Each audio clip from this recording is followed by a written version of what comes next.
Welcome to Dump Truck Toolbox. I'm Alan. I'm really glad you could join us today. We're going to be talking dollars and cents, and we're going to use our budget simulation model to show how you could bootstrap a fleet of dump trucks.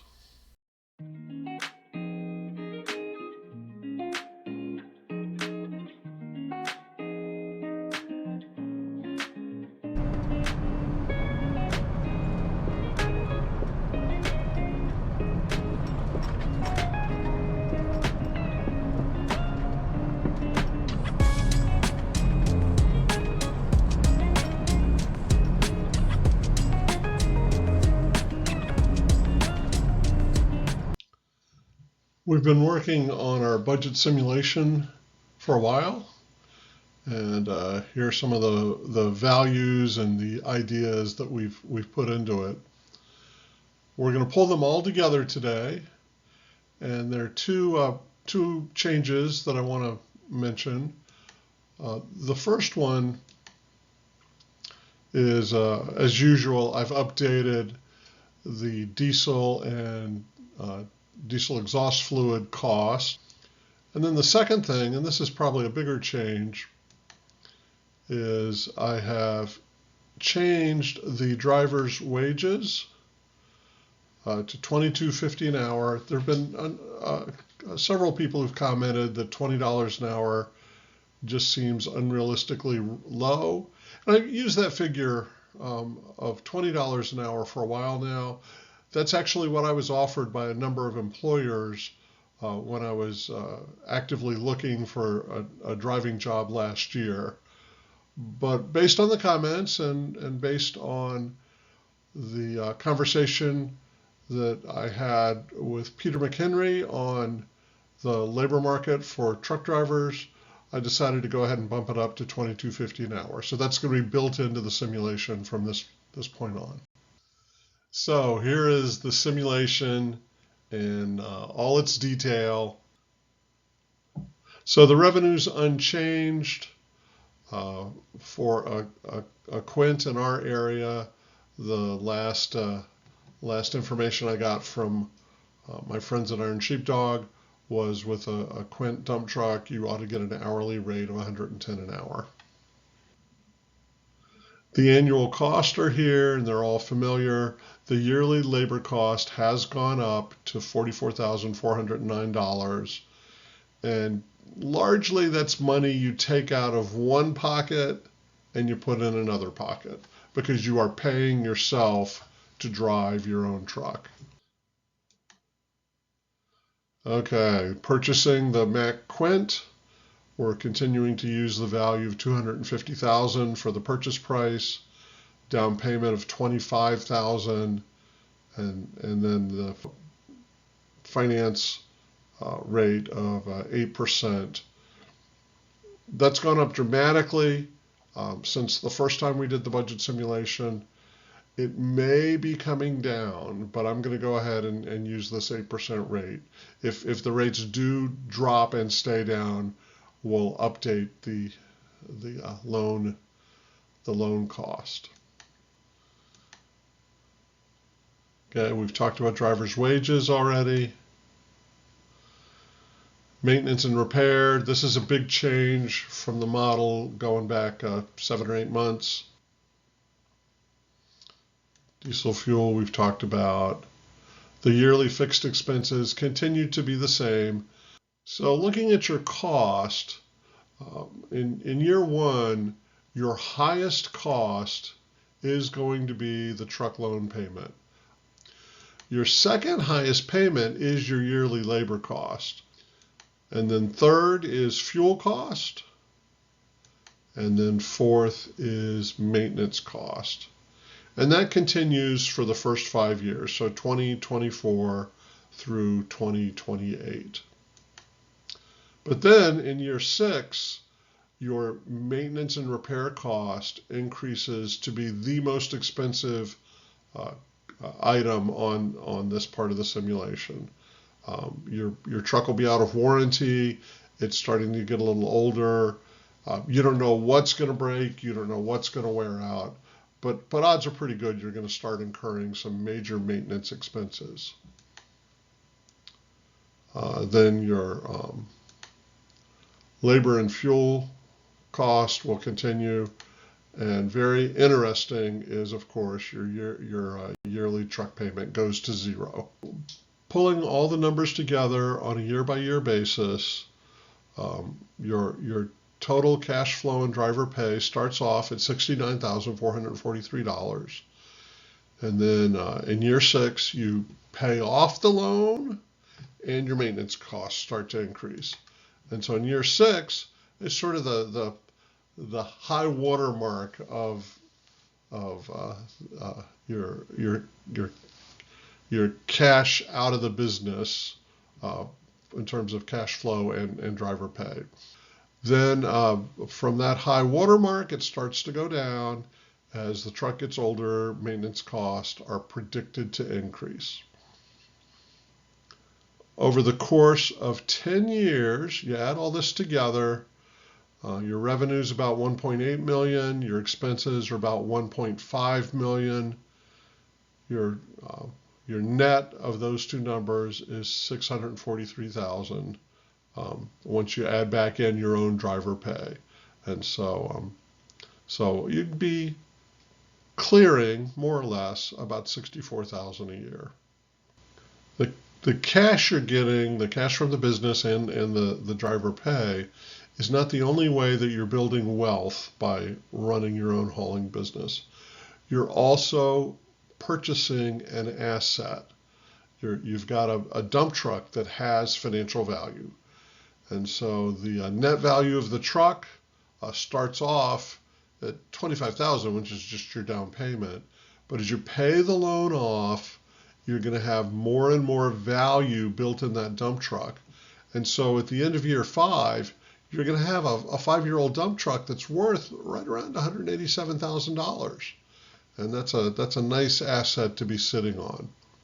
It depreciates over time, but even at the end of 10 years, it's worth $108,571. And so you're building wealth, even though it's not showing up in your checking account. You're building wealth by owning that dump truck.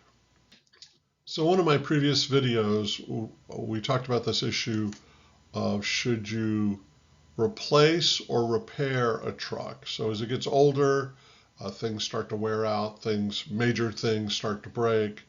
What makes sense? And our conclusion was, with high interest rates, you should try to hang on to a truck for closer to 14 years. With high diesel prices, you might want to trade that truck in and get a new one closer to 11 years. Let's come up with a specific plan, a specific strategy. We're going to call this Bootstrap a Fleet. And so, starting in 2024, in southeastern Virginia, from where I sit, the most profitable truck would appear to be a Quint. And so just for personal preference, I'm going to say buy a 2024 Mack Quint. Now, we're going to have to take on this loan. So that's going to give us a monthly payment of $4,562, 5-year loan. And so in 2029, we would pay that loan off. And we're going to start building our fleet. We're going to purchase a 2029 Mack Quint.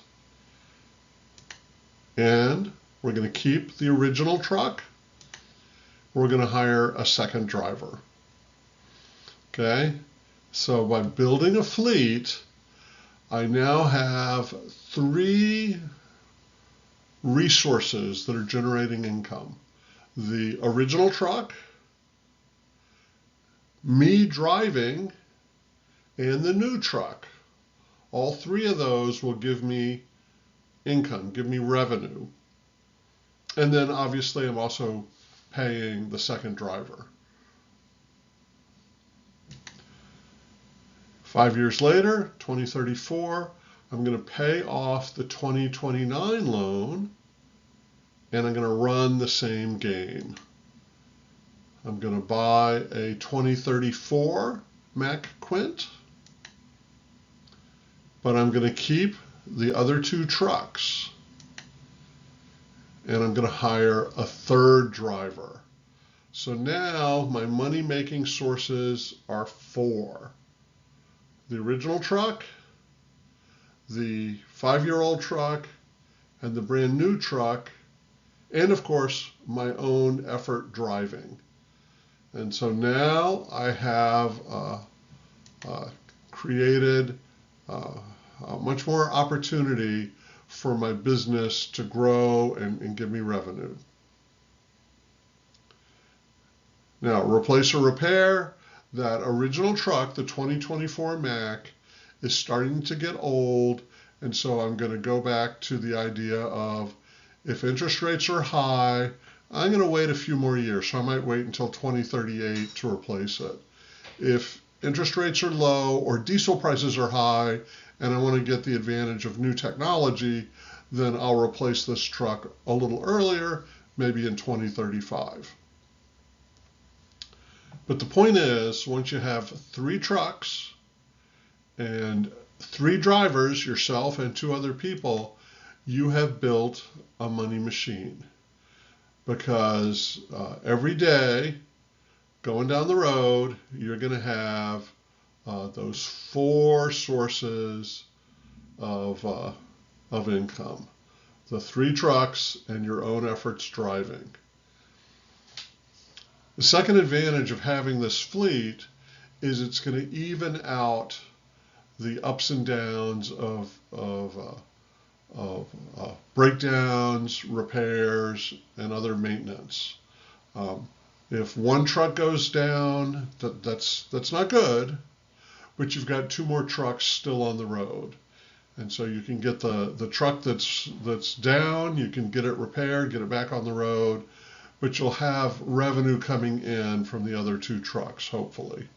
And so the impact on your bank account will be less if you've got 3 trucks. Every time something happens, it's going to have less impact on you because of the 3 trucks. Most entrepreneurs can see the light at the end of the tunnel, where you're no longer reliant on your own labor to generate wealth. You are using your ideas and your investment of your own money and the money of others in the terms of loans or whatever to build this money machine where you are creating income, creating wealth for yourself beyond what you could do with your own personal time and effort. If you have that vision, a hauling business is potentially a good way to do it. There's also a drive, a hunger to be an entrepreneur, and you either have that or you don't. If you have it, then you're going to have to feed that appetite, and you're going to hopefully one day start your own business. If you don't have it, there may be other reasons to start the business, but that hunger is important. And then the third thing is the opportunity has to be right. You have to have the right business plan, and the time has to be right. My intuition tells me that today is not the best time to start a hauling business. I think interest rates are putting too much of a damper on the economy. It's making it hard for you to buy a truck and make a profit running your hauling business. It's also potentially putting a damper on especially private construction that might be using dump trucks. Civil construction, public roads and bridges and repaving and all that seems to be going pretty well, but I think the efforts to control inflation have increased interest rates, made it harder for other people to borrow money, and therefore harder for them to to have their great idea, whether it's build a new warehouse or you know, repave their parking lot, it's harder to justify financially making those decisions now. And so I would probably say sit tight, wait another 6 months, 12 months, maybe 2 years to see if the economy turns around. The second thing I want to talk about is why wouldn't I go ahead and do this? Why wouldn't I start my own hauling business? And so I have a lot of the characteristics of an entrepreneur. I have started a couple of different business ventures. My management consulting business has done well on and off over the years when I've paid attention to it. I've had another couple of business ventures that just didn't gain traction. It's not like I lost a bunch of money, but time and energy didn't really lead to much revenue. But if you look carefully at the budget simulation, that we've just talked about, for the money machine of the hauling business, using the ideas of the budget simulation, using the approach that I've laid out here, it's going to take not just 11 years to pay off. I mean, you've got to build the money machine, then you've got to run it. And so we're talking 15 to 20 years. And I don't know how old you think I am, but 20 years from now, I'm not going to be running any type of business, much less a hauling business. And so for me, the time of life is not right to do something like this. But I hope it is for many of you. And I'd be interested to hear your thoughts on starting a hauling business. Is it something you want to do? Is it something you're ready to do right now? And interest rates, whatever, I'm just going to jump in. Or is it something you want to do in the next couple of years? So join the conversation through the comments below. Once again, I'm Alan. It's really a pleasure to have you on the channel here. I hope you will click the like button if you found this video useful or interesting. I hope you'll subscribe if you haven't done so already. So wish you all the best, and I'll see you again soon on the channel.